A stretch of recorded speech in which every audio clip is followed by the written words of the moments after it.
Subscribe करें और bell icon का बटन दबाएं। Hello all the pet lovers, myself doctor M K Saxena, welcome to my channel. आज मैं आपको इस वीडियोज़ में विशेष रूप से ये ख़तरनाक बीमारी जो कि जानवरों में विशेषकर पपीज़ में होती है, कैनाइन डिस्टेंपर, जिन्हें हार्ट पेट भी बोला जाता है, इस बारे में आपको विस्तार से चर्चा करूँगा।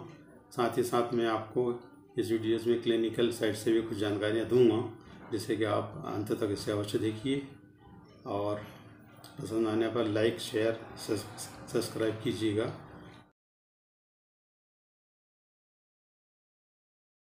कैनाइन डिस्टेंपर, जैसे बताया गया है कि कैनाइन डिस्टेंपर एक वायरल बीमारी होती है जो कि विभिन्न प्रकार के जानवरों में पाई जाती है। मुख्य रूप से ये बीमारी डॉग में होती ही है, साथ में कुछ ओल्ड डॉग में भी, ये कमज़ोर डॉगों में भी ये बीमारी मुख्य रूप से देखने में मिलती है। इसके अलावा कुछ प्रजातियां ऐसी हैं जो कि जंगली जानवर जैसे कि लोमड़ी हैं, बिल्लियां हैं, बाघ हैं, इस प्रकार के भी, इनमें भी ये बीमारियों के लक्षण हमें दिखते हैं। तो इन बीमारियों को कैसे पहचानेंगे, क्या करेंगे, इसके बारे में मैं आपको बताना चाहता हूँ कि ये देखा गया है कि ये बीमारी जो कि विशेषकर छोटे जानवर में, जो कि 3 से 6 महीने की उम्र के जो पपीज़ होते हैं, उसमें ज़्यादातर बीमारी के रोग के लक्षण हमें दिखते हैं और वायरल का अटैक इन्हीं छोटे पपीज़ में ज़्यादा होता है। ये वायरस सिस्टम को अटैक करता है। छोटा जानवर है तो इसके रेस्पिरेटरी सिस्टम को, गैस्ट्रोइंटेस्टाइनल ट्रैक्ट को और सेंट्रल नर्वस सिस्टम को ये मुख्य रूप से इफेक्टेड करता है। यदि ये रेस्पिरेटरी ट्रैक्ट में यदि जाता है तो ये माउथ के द्वारा, माउथ में जैसे ही जब जाएगा तो ये ब्रोंकाइटिस का इफेक्ट इसमें हमें देखिएगा। उसके बाद जैसे लंग्स में ये जाता है धीरे धीरे, तो लंग्स में ये निमोनिया और प्लूरोनिमोनिया इस टाइप के सिम्टम शो करता है। जैसे ही ये सिम्टम शो करेगा तो नाक से, मुंह से झाग आना, पानी आना, बुखार का बढ़ना और भूख कम लगना, इस प्रकार के हमें लक्षण प्रायः दिखाई देते हैं। इसके अलावा यदि गैस्ट्रोइंटेस्टाइनल ट्रैक्ट में ये वायरस चला जाता है तो वहाँ पर ये इंटेस्टाइन को भी ये इफ़ेक्ट करता है और डायरिया के सिम्टम इसमें शो करते हैं। बार बार दस्त लगना, दस्त में बदबू आना, खून की यदि ज़्यादा समय का पुराना यदि घाव हो जाता है, बीमारी हो जाती है, तो वहाँ पर ये खून भी आना शुरू हो जाता है और बदबू बढ़ जाती है। तो ऐसी स्थिति में ये हमें देखना चाहिए।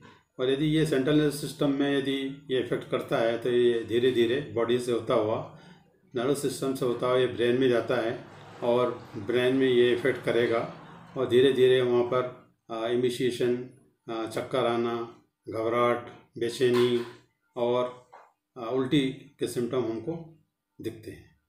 तो ऐसी स्थिति में यदि हो जाता है तो हमें ये चाहिए कि किसी योग्य डॉक्टर को दिखाना चाहिए, उसका इलाज कराना चाहिए, जिससे इन्हें बचाया जा सकता है।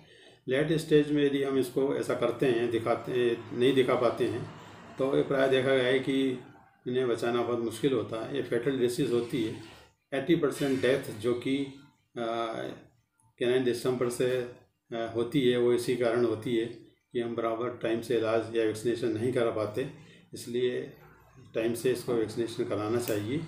अब ये ज़रूरी है कि इसमें कुछ ऐसे सिम्टम्स भी होते हैं जो कि हमें नहीं दिखाए होते हैं, नहीं देख सकते हैं, तो उन्हें हम डायग्नोसिस के द्वारा भी हम जांच करके पता लगा सकते हैं। डायग्नोसिस यदि कराना है, हमें ये देखना है, तो उसके लिए हमें ये है कि उसके ब्लड सैंपल, फीकल सैंपल और उसके जो बाहरी सलाइवा वगैरह है, उसके यदि हम जाँच लैब में कराएंगे तो हमें उसमें बहुत कुछ सिम्टम्स प्राप्त हो जाते हैं और डायग्नोसिस से हमें पता लग जाता है कि ये किस बीमारी से हो रहा है।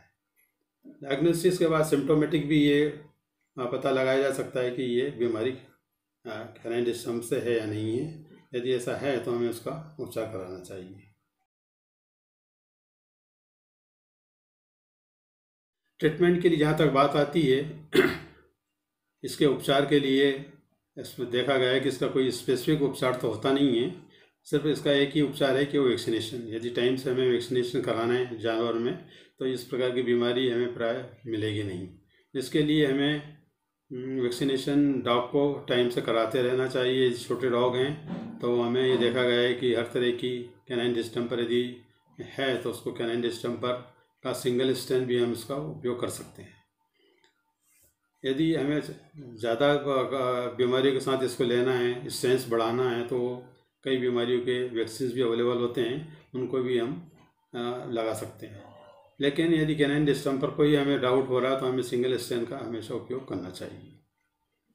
इसके अलावा सेकेंडरी इन्फेक्शन यदि हो रहा है बॉडी में तो हमें देखना, यदि वोमिट हो रहा है, दस्त लग रहे हैं और उल्टी हो रही है या बुखार हो रहा है तो उसमें हमें antibiotic, anti inflammatory, analgesic drug का उपयोग करते हैं इसमें, जिससे कि डॉग इस प्रकार की बीमारी से बच सकता है। और यदि ज़्यादा ही डिहाइड्रेशन हो रहा है, डायरिया हो रहा है, तो हमें इसे IV फ्लूइड वगैरह भी इसका हमें उसको देना चाहिए, जिससे कि ये कम हो, इमिटेशन कम हो, भूख लगने की स्थिति अच्छी हो और जानवर भी हेल्दी रहे, इसलिए इसका भी हमें होना चाहिए।